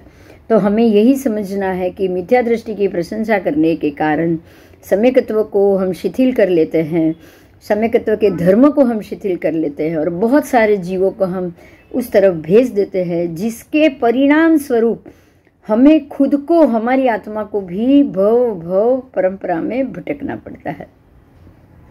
ये हुआ चौथा अतिचार, मिथ्या दृष्टियों की प्रशंसा। मिथ्या दृष्टि का गाढ़ परिचय, ऐसे मिथ्या दृष्टियों के साथ एक स्थान में रहना, परस्पर वार्तालाप करना, भोजन आदि का व्यवहार करना, उसका अति परिचय करना, ये 5वां अतिचार। पसंसतः संथवो पुलिंगीसु, अब उनके साथ रहना, अब उनके साथ प्रशंसा तो कर लिया, उनके साथ रहना, संथवो, उनके साथ संथारा करना, उनके साथ उठक बैठक करना, उनके साथ व्यवहार और बातचीत करना, भोजन आदि का व्यवहार करना, ये 5वां अतिचार है। क्यों? क्योंकि मिथ्या दृष्टि के साथ रह के आप क्या क्या कर सकते हैं यहाँ बताया है। एक जगह रहने से अथवा बार बार उनके संपर्क में आने से उनकी प्रक्रिया के सुनने या देखने के दृढ़ सम्यकत्व की दृष्टि में भी शिथिलता आना संभव है। अगर कोई दृढ़ संकेती होगा तो भी वो अपने आसपास की प्रतिक्रियाओं को, मिथ्यात्व की प्रतिक्रियाओं को देख के अपने सम्यकत्व में वो ढीला पड़ जाएगा, शिथिलता आ जाएगी। और मंद बुद्धि वाले, धर्म स्वीकार करने वाले नव आगंतुक के मन में भिन्नता अगर इस प्रकार से आ जाए तो फिर वो तो तुरंत ही शिथिल हो जाएगा। तो इस दृष्टि से मिथ्या दृष्टि के गाढ़ परिचय में सम्यकत्व दूषित होता ही है। तो उपलक्षण से अगर धर्म में, अन्य धर्म में जो निन्हव हो, उसकी भी प्रशंसा और परिचय सम्यकत्व में अतिचार लाता है। इसीलिए आगम में कहा है कि आम और नीम दोनों का मूल अगर जमीन में मिल जाए, आम के पेड़ और नीम का पेड़ दोनों के मूल अगर जमीन में मिल जाता है तो नीम के संसर्ग से आम नीम का गुण प्राप्त कर ले और अपने जो आम का जो उसका जो फल है उसका नाश हो जाता है। ठीक है। आज और ये बात सही है, आप जानते हो आज बहुत सारी वनस्पतियां दो वनस्पतियों का मिश्रण करके बनाई जाती है। ऐसे ऐसे प्राणी में भी होता है, जैसे खच्चर और घोड़ा। खच्चर को आपको ये पता होगा कि खच्चर की उत्पत्ति इस प्रकार से ही होती है। एक घोड़े के साथ अगर एक गाय का संबंध बना लिया जाए तो जो प्राणी उत्पन्न होगा, जो बच्चा उत्पन्न होगा वो खच्चर होगा। तो इस प्रकार से जब भी अन्य दो मिथ्या दृष्टि और सम्यक दृष्टि का संपर्क होगा तो निश्चित ही आपका सम्यक दर्शन आप उसमें आप अतिचार पाओगे ही पाओगे। तो नीम और आम के पेड़ के मिल जाने से आम भी कड़वा हो जाए, उसमें कोई अतिशयोक्ति नहीं है, ये सही बात है। ठीक है। तो जैसे कि पुष्प के साथ रहने से तिल भी उन पुष्पों की सुगंध वाला बन जाएगा, बनेगा ना। तिल को आप जो रंग के पानी में डालोगे वो उसके साथ रह के वो रंग के तिल बन जाता है।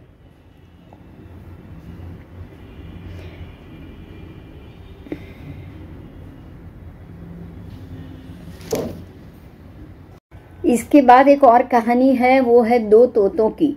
दो तोतों की बात है। एक राजा जंगल में गया हुआ है, शिकार के लिए निकला हुआ है, घोड़े पे है, और वो घोड़ा भगाते भगाते घोड़ा राजा को जंगल के अंदर लेकर चला गया। और वहाँ अंदर जाते ही घोड़ा एक जगह थक के रुक गया है। वहाँ पे एक तोता बैठा है, पिंजरे में बंद है, और उसने तोता ने जोर से तोता चिल्लाया, और उसने अपने भीलों को, जो भी उसके जो लोग थे, उनको आवाज़ दे के बोला कि अरे अरे जल्दी आओ, यहाँ एक राजा आया है और आप उसको पकड़ लो, और पकड़ के अगर आप उसको बांध दोगे तो आपको लाखों रुपए मिलेंगे। उसको छुड़ाने के लिए उसके सैनिक आएंगे और आपको माला माल कर देंगे, आओ और जल्दी से पकड़ो। राजा ने तोते की ये बात सुन ली। वो जानता था, पक्षी की बोली जानता था। वो तुरंत अपना घोड़ा लेके भागा वहाँ से, और घोड़े को भगाया। घोड़ा वहाँ से उसको लेके भी चला गया, और भील उसके पीछे दौड़े, तीर कामठा लेके तीर मार रहे थे। लेकिन राजा अपने आप को बचा के वो भील के एरिया में से बाहर निकल गया। अब आगे जाने के बाद हुआ ये कि राजा अब दूसरी जगह पहुंच गया, एक आश्रम में पहुंच गया। राजा के लिए ये जगह बिल्कुल भी पहचानने वाली नहीं थी, अनजान जगह थी। तो राजा ने यहाँ आके एक और तोता देखा। यहाँ पे एक और तोता पिंजरे में बंद था, और वो तोते ने जोर से राजा को देखकर आवाज़ दी कि अरे आओ आओ आओ, हमारे यहाँ एक अतिथि आया, और आप इस अतिथि की सेवा सत्कार करो, क्योंकि अतिथि बहुत थक के आया हुआ है, आप जल्दी से बाहर आओ। और वो आश्रम में से तापस आए, बहुत सारे तापस आए, और उन तापसों ने राजा की बहुत अच्छे से सेवा की, और राजा को जो भी थकान थी और ये था, खाना वाना दिया, उसका अतिथि संस्कार किया, और राजा खुश हो गया। अब ये होने के बाद राजा ने उस तोते से पूछा कि आपने मुझे ऐसा बचाया, यहाँ भूख तरस से बचाया, आपने इन सबको ये बोला कि चलो आओ और राजा को ये सब आहार और ये सब दो। लेकिन एक और तोता था जिसने बिल्कुल आपके जैसा ही, और उसने मुझे बहुत ही परेशानी में डाल दिया, उसके कारण मेरी जान जाते जाते बची। तो इसका क्या कारण? राजा ने कहा कि आप एक तोता मुझे बचा रहे हो, और वो तोता ने तो मुझे मृत्यु के मुख में खड़ा कर दिया, तो इसका क्या कारण हो सकता है? तब ये तोते ने जवाब दिया कि वो तोता भी बिल्कुल मेरा ही भाई है, हम दोनों एक जगह पे ही रहते थे, लेकिन जैसे ही जब पारधी आते हैं, हम लोगों को पकड़ते हैं और किसी न किसी को बेच देते हैं। तो मेरे जो तोता, वो जो भाई था, उसको भील ले गए, और मुझे ये लोग आश्रम वाले लोग लेकर आए। अब जो आश्रम वाले बोलते हैं, सोचते हैं मैं वैसा करता हूँ, और वो मेरा भाई है। वो जो वहाँ पे लोग जो करते हैं, अब वहाँ पे भील है, वो लोग शिकार करते हैं, वो लोग दूसरों को मार देते हैं, वो लोग शिकार करके करके अपने आजीविका चलाते हैं। तो इसलिए वो तोता ऐसा सीख गया कि मारो, काटो, इसको पकड़ो, इसको बांध दो।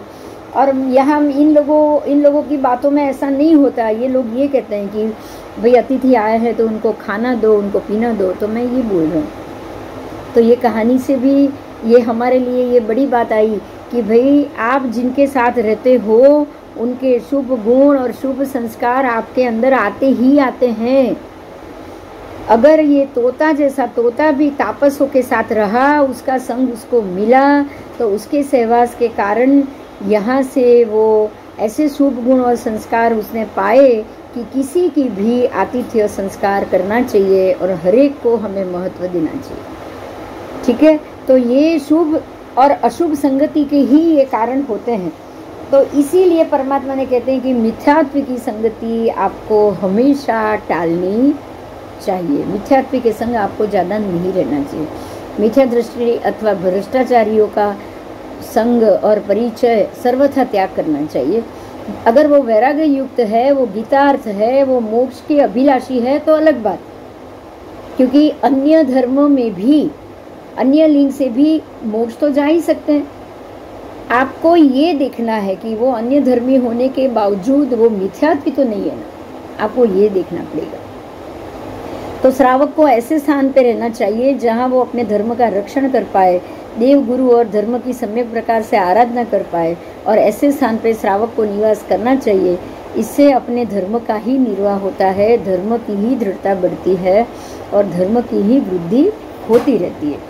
इस प्रकार से धर्म सामग्री के बिना किसी भी स्थान में अगर निवास किया जाता है, तो जैसे कि वो नंद मणियार ने धर्म के नाश होने से जो आपत्ति आई थी, ऐसा होगा। तो आपको इस चीज में जरूर ध्यान रखना है, ठीक है। जहाँ जिन मंदिर हो, जहाँ जानकार साधु और श्रावक रहते हो, जहाँ बहुत जल और ईंधन आदि मिलते हो, ऐसे ही नगर में श्रावक को हमेशा रहना चाहिए। और मिथ्या दृष्टियों के परिचय से धर्म की हमेशा हानि होती है। अब सिद्ध मुनि का दृष्टांत है आचार्य श्री हरिभद्र सूरी, और उनके शिष्य की ये बात है, उनके काल समय की ये बात है। उनका एक सिद्ध नाम का शिष्य था जो बौद्ध धर्म के रहस्य का मार्ग जानने के लिए उत्सुक था। और उनका शिष्य ने जब बौद्ध धर्म की बहुत सारी बातें जानी, तो हरिभद्र सूरी महाराज साहेब आचार्य भगवंत जब हुए, उनका एक शिष्य सिद्ध मुनि, और उसने ये बौद्ध धर्म की उस वक्त बहुत सारी बातें होती थी, क्योंकि बौद्ध धर्म उस समय बहुत विकसित था। तो उसके शिष्य ने ये सोचा कि बौद्ध धर्म के क्या सिद्धांत है, क्या नहीं है, हर एक को जानने की उत्सुकता होती है। क्योंकि यही कारण है कि मिथ्यात्व की तरफ हम क्यों चले जाएंगे, क्योंकि हमारी उत्सुकता, हमारी क्यूरियोसिटी कि हमारे धर्म में तो ये चीज़ नहीं है, दूसरे धर्म में ये बहुत ईजी है, दूसरे धर्म से ये बहुत अच्छा होता है, तो मैं वहाँ चला जाऊँ, मुझे ये ज़्यादा अच्छा लगेगा।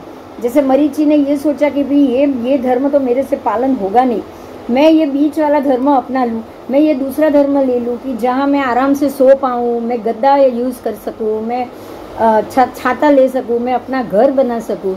ये सोच के ही मरीचि ने जैन धर्म छोड़ा और दूसरा धर्म अपनाया ना, यही सोच के।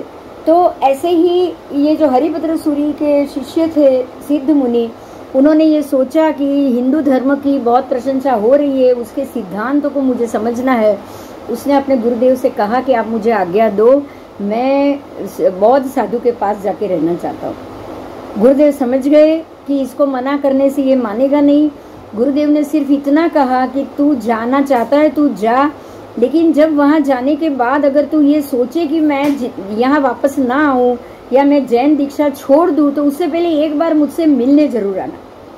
मुझे मिले बगैर कहीं और जाना हो, कहीं भी जाना हो, तो मुझे मिले बगैर मत जाना, मुझे तो एक बार मिलने जरूर आना। ये कहने के बाद सिद्ध मुनि ने कह दिया, हाँ जैसे ही आप कहोगे वैसा मैं करूँगा। और सिद्ध मुनि बहुत साधु के परिचय में रहे, उसमें वो रागी भी हो गए, बौद्ध दीक्षा लेने के लिए तैयार भी हो गए। क्यों? क्योंकि जैन दीक्षा से बौद्ध दीक्षा बहुत इजी थी। देखो यहाँ हमारे लिए भी यही बात आएगी कि मोक्ष जाने की बात तो सभी धर्म करते हैं, हिंदू धर्म में भी मोक्ष जाने की बात करता है, हमारे धर्म में भी ये कहा जाता है कि हिंदू धर्म से भी मोक्ष तो मिलता ही है, कहते हैं कि नहीं बताओ? अन्य लिंग से भी मोक्ष तो होता ही है। हमने ये भी बात जानी कि अन्य धर्म से भी मोक्ष होता है, तो बौद्ध धर्म से भी मोक्ष होता है, और बौद्ध धर्म से भी क्रिया बहुत इजी है। तो हम क्या सोचेंगे पता है कि जहाँ से इजी है वहां से मोक्ष चले जाए। आप ऐसा सोचोगे कि नहीं? तो यही सोचा, ये साधु ने भी यही सोचा कि अगर ये धर्म इजी है और यहाँ से भी मोक्ष हो सकता है, तो फिर मुझे यही धर्म का पालन करना है, मुझे वो कठिन धर्म में नहीं जाना है। ये सोच के वो जब बौद्ध धर्म में रागी हो गए, दीक्षा लेने का सोचा, तब उसे गुरु के शब्द याद आए। गुरु ने ये कहा था, गुरु के वचन याद आ गए कि गुरु से आज्ञा लिए बगैर, तू मेरी आज्ञा के बगैर जैन धर्म छोड़ना मत। तो अब इन्होंने बौद्ध साधुओं ने भी ये प्रेरणा दे दी कि अगर तू वहाँ जाके जैन साधु बन जाए, अब वो बोल रहा है मैं गुरुदेव से एक बार पूछने के लिए जाऊँ, तो बौद्ध मुनि ने ये कहा कि अब तू यहाँ से वहाँ जा रहा है, अगर तू वापस एक बार यहाँ आना न चाहे, तू जैन मुनि बना रहना चाहे, तो तू एक बार हमसे मिलने जरूर आना। देखो दोनों ने क्या कहा, दोनों ने कहा कि अब तू यहाँ से जा रहा है तब भी तू जा, कोई बात नहीं, अगर तू वहाँ रुकना चाहेगा तू एक बार हमसे मिलने जरूर आएगा, हमें पूछकर ही बनना। अब गुरु महाराज के बोध से जब वापस जिन धर्म में ही श्रद्धावान हो गया, अब वो ये हो गया कि अब गुरु महाराज के पास आया, गुरु महाराज ने बोध दिया, भाई मोक्ष तो तू वहीं से भी जा सकता है, मोक्ष तो तू यहीं से भी जा सकता है, लेकिन दोनों की क्रिया तो एक ही होगी, दोनों की क्रिया तो एक ही होगी, दोनों में वैराग्य तो होगा ही होगा। दोनों में अभी तू यहाँ ये सोच रहा है कि ये खाना आसान है, वहाँ कुछ भी खा लो, वहाँ कुछ भी पहन लो, कैसे भी रह लो, लेकिन वो छोड़ना तो बहुत जरूरी है। अगर ये अपेक्षा ही तेरे अंदर, ये आकांक्षा ही खड़ी रही तो सम्यक दर्शन आना ही नहीं है। अब वहाँ भी जो साधु को आकांक्षा नहीं होती है, इच्छा नहीं होती है, वो ही मोक्ष जा सकता है। और अगर तुझे इच्छा ही नहीं करनी है तो जैन धर्म से अलावा श्रेष्ठ धर्म तुझे कहीं नहीं मिलेगा। फिर से वो गुरुदेव के पास रहने के लिए तैयार हो गया।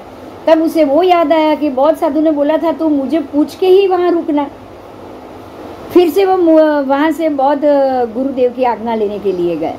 अब वहाँ भी गुरुदेव ने यही कहा कि अब तू जा रहा है ठीक है जा, लेकिन दीक्षा वहाँ रुकेगा तो मेरी आज्ञा के बगैर नहीं रुकेगा। देखो क्या हो रहा है, यहाँ से यहाँ जा रहा है, यहाँ से यहाँ जा रहा है। जब भी जा रहा है गुरुदेव एक वचन दे देते हैं और गुरु के वो वचन की खातिर उसको सिर्फ बताने के लिए भी गुरुदेव के पास वापस आना पड़ता है। ठीक है, तो गुरु महाराज की आज्ञा लेने के लिए वो फिर से गया। ऐसे कितनी बार वो गया पता है? 21 बार वो गया। देखो कितनी बड़ी बात हो रही है।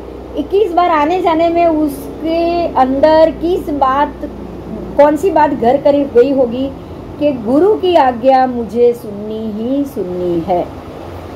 वो ये बात में मक्कम है कि मेरे गुरु ने कहा है मुझे मिले बगैर दीक्षा मत लेना, तो गुरुदेव से मैं मिलने जरूर जाऊंगा। 21 बार कोई इधर जाए इधर जाए, कोई भी कंटाल जाएगा कि ये क्या इधर उधर हो रहा है, मेरे को कोई एक जगह के नियम तोड़ने हैं। अब वो नियम तोड़ने के लिए तैयार होगे ही होगे, लेकिन ये सिद्ध मुनि गुरु की आज्ञा मान रहा है। इस बार 21 बार वो यहाँ आया यहाँ गया, यहाँ आया यहाँ गया। आखिर उसको प्रतिबोध करने के लिए, ध्यान दीजिएगा, आखिर उसको प्रतिबोध करने के लिए नमुत्थुणम सूत्र की, ध्यान दो, नमुत्थुणम हम रोज बोलते हैं लेकिन नमुत्थुणम का महत्व नहीं पता है। नमुत्थुणम सूत्र की ललित विस्तरा नाम की वृत्ति का अध्ययन कराया गया। अब नमुत्थुणम से हरिभद्र सूरी महाराज ने ललित विस्तरा ग्रंथ लिखा है। समझिए हरिभद्र सूरी महात्मा ने क्या किया कि जो नमुत्थुणम सूत्र के ऊपर से उन्होंने ललित विस्तरा ग्रंथ लिखा था, उसका अध्ययन ये साधु को कराया, उसको पाठ समझाने के लिए, आखिर में अंतिम में प्रतिबोध करने के लिए।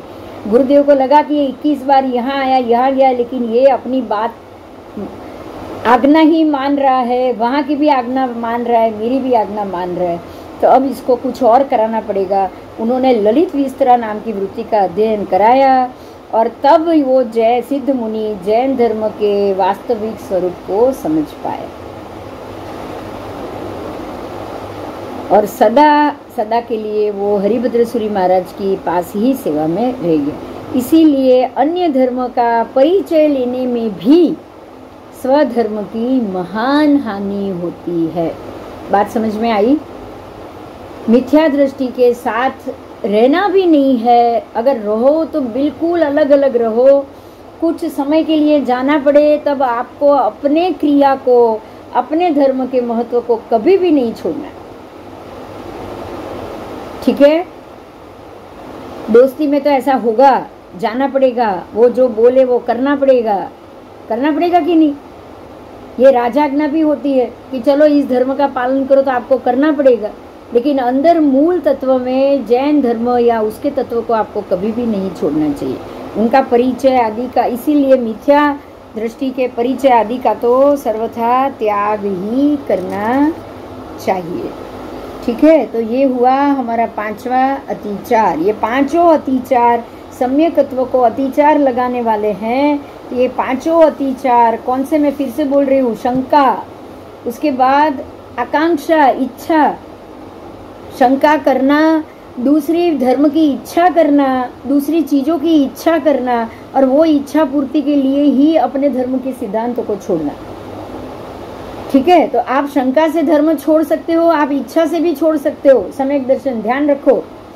फिर वितिक इच्छा, मतलब मैंने जो पुण्य कमाया है वो मेरे दुख के दिनों में काम आना ही चाहिए, ये इससे मेरा इलाज होना ही चाहिए। आप उसको दवा के रूप में उसका इस्तेमाल करो अपने किए हुए पुण्य का, ये आपके सम्यक दर्शन का नाश करेगा, ये जरूर आपके सम्यक दर्शन को तोड़ेगा। उसके बाद आता है दूसरे कुलिंगी की प्रशंसा।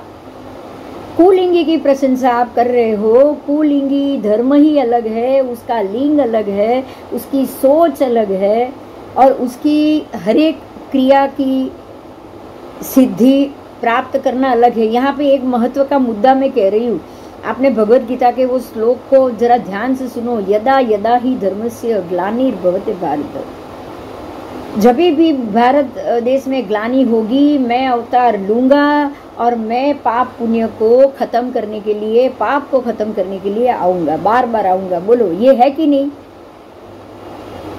है बराबर। अब आप यहाँ समझो कि पाप की उत्पत्ति हो और पाप को खत्म करने के लिए अवतारी पुरुष आए और जन्म ले, ये क्या कर्म सिद्धांत में पॉसिबल है?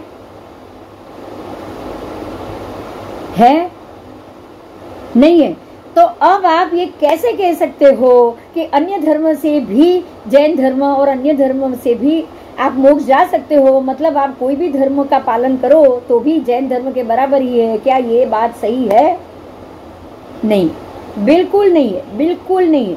आपको यही बात समझनी है कि अन्य धर्म में भी जब तक वैराग्य ना आए, जब तक आत्मग्लानि और आत्मा की शक्तियों का अनुभव ना हो, जब तक आप वैरागी होके ये संसार से विरक्त होना ना चाहो, आपको संसार के जन्म मरण जब कष्ट देने लगेंगे और ये लगेगा कि मुझे ये बार बार पुनरपि जन्मम पुनरपि मरणम पुनरपि जननी जठर शयनम, ये मुझे नहीं चाहिए, ये मुझे नहीं चाहिए और मैं अपनी आत्मा को छुड़ाना चाहता हूँ, तो ही वो जीव का मोक्ष हो सकता है, बाकी नहीं। तो मोक्ष की एक सिस्टम है, एक थियरी है, वो ही थियरी सम्यक दर्शन। और ये सम्यक दर्शन सिर्फ जैनियों को ही होगा ऐसा नहीं, लेकिन ये थियरी पे चलने वाले सबको जरूर होगा। अब ये थियरी पे चलने वाले को हमको ढूंढना है। समझ में आई ये बात?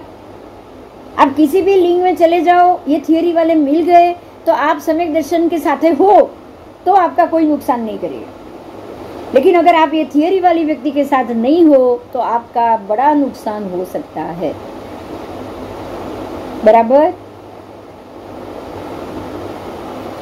आओ, तो परमात्मा ने ये कहा है अन्य लिंग से मोक्ष है, तो अन्य लिंग वेद के वाक्य गलत नहीं है, झूठे नहीं है। परमात्मा की इस बात को भी मानना पड़ेगा और परमात्मा की इस बात को भी मानना पड़ेगा कि अन्य लिंग से, अन्य धर्म से तक नुकसान होता भी है।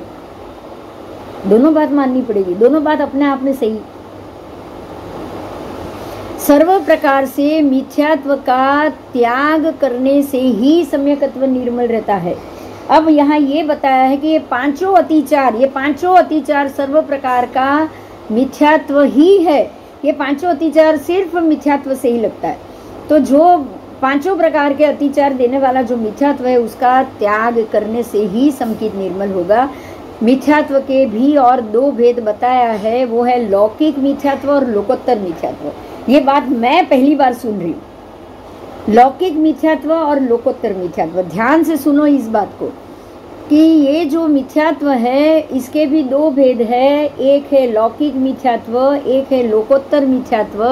लौकिक देव संबंधी मिथ्यात्व और लौकिक गुरु संबंधी मिथ्यात्व। जो लौकिक है वो लौकिक देव और लौकिक गुरु, अन्य धर्म के देव, अन्य धर्म के गुरु, उससे संबंधित हम जो संबंध रख रहे हैं उससे हमें लौकिक मिथ्यात्व लगता है। और लोकोत्तर देव संबंधी मिथ्यात्व, लोकोत्तर गुरु संबंधी भी मिथ्यात्व। इस प्रकार से मिथ्यात्व के मूल 4 भेद है।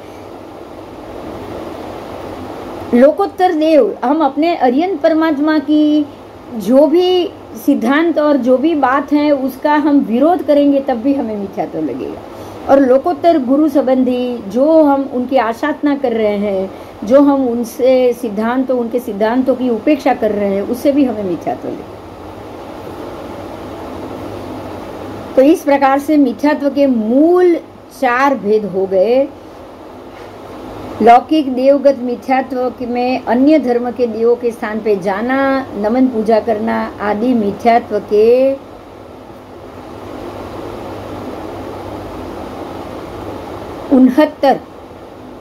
79 भेद है। वो 79 भेद को विस्तार से जानना है, ये हम अगले क्लास में कल जानेंगे। 79 मिथ्यात्व के पेटा भेद, ठीक है। ये भेद हमें ये 4 मूल भेद को बहुत अच्छी तरह से समझाएगा। तो ये 4 मूल भेद और उसके पेटा 79 89 भेद हम कल क्लास में करेंगे, ठीक है। जय जिनेंद्र, जय जय।